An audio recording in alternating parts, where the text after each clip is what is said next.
চূড়া ঘষা পুরীর একটা বিখ্যাত রেসিপি। পুরীতে সাধারণত এই রেসিপিটা প্রসাদ হিসাবে বানানো হয়ে থাকে।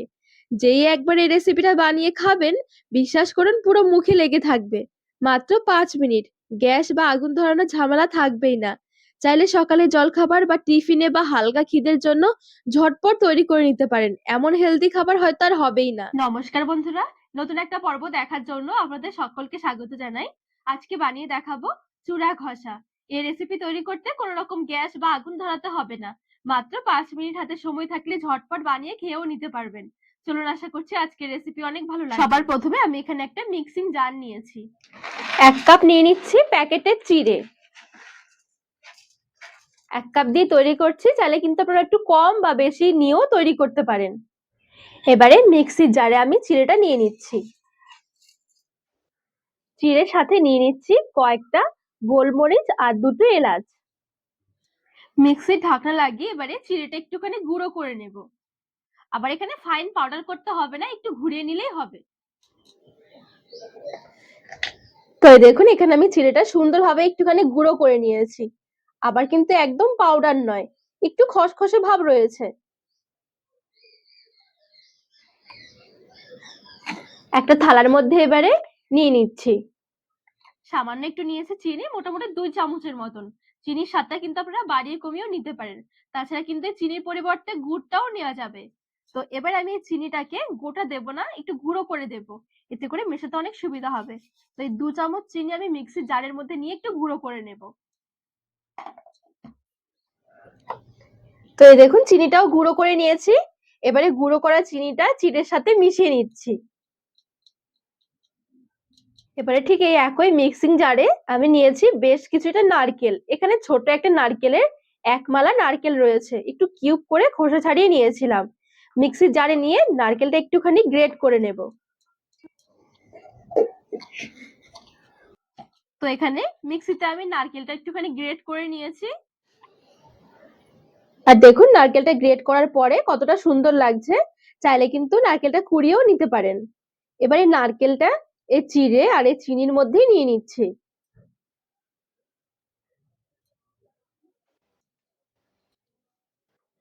ঘি নিচ্ছি 2 চামচ।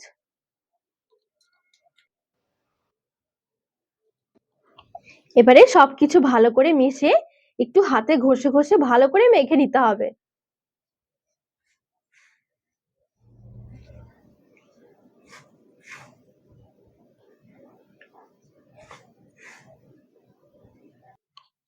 আর এখানে চিড়েটা হাতে ঘষে ঘষে একটু সময় নিয়ে মাখতে হবে।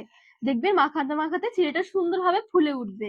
আর এখানে কিন্তু এই মাখার সময় কোনো রকমের লিকুইড জিনিস দেওয়া যাবে না। যেমন ধরুন দুধ বা জল, নারকেলটা দিয়ে আর চিনি গুঁড়োটা দিয়ে দেখবেন সুন্দরভাবে মাখা হয়ে যাবে। আর যেহেতু আমি একটুখানি ঘিও দিয়েছিলাম, সেই কারণে সুন্দরভাবে এটা দেখবেন মাখা হয়ে যাবে, আর কিছু লাগবে না।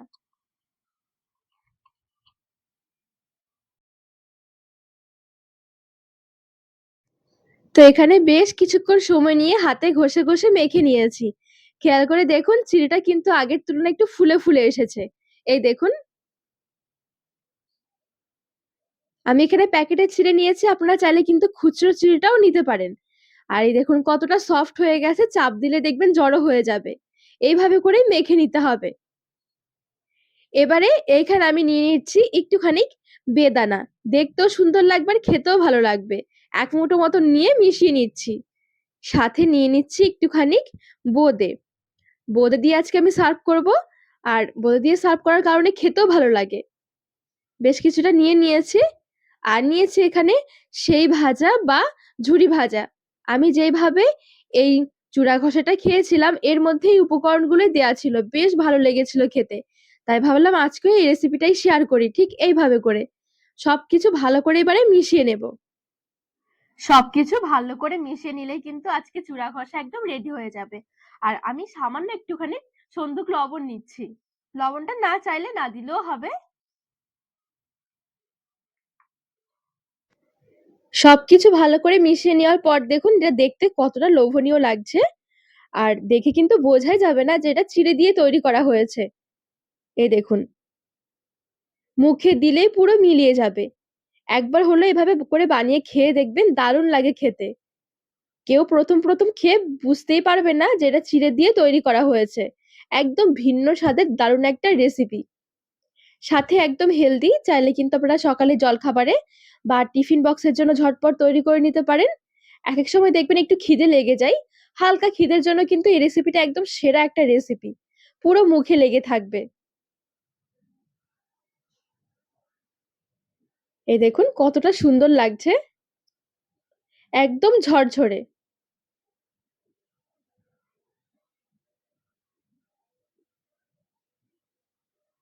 তো বন্ধুরা, আজকের রেসিপি আপনাদের কেমন লেগেছে অবশ্যই কমেন্ট করে জানাবেন। আর রেসিপি ভালো লাগলে চ্যানেলটিকে সাবস্ক্রাইব করে পাশে থাকার অনুরোধ রইল।